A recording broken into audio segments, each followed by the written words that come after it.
মাসের শেষে দুধওয়ালার হিসাব করো, রেশনের হিসাব করো, কারেন্ট বিল দাও, ইলেকট্রিশিয়ানকে ডাকো, লাইট চলে গেলে জল না থাকলে বালতি বালতি জল ভরো, সবার মন জয় করো, ঘরে ঝাড়ু পোছা লাগাও, রান্না করো, বাসন মাজো, তারপরেও কোথাও না কোথাও গিয়ে সব কিছুর পরেও একটা বাসন সিঙ্কে থেকেই যায়।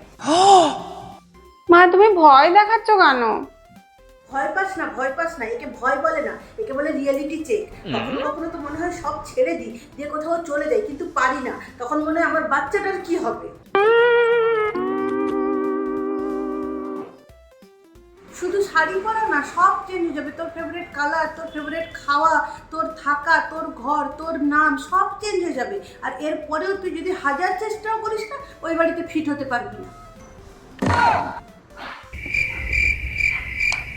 সমস্যা কখন হবে বলতো?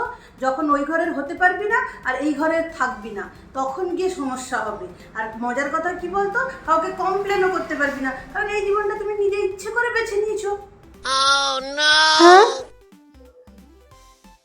থাক মা, আমি আর বিয়ে করব না।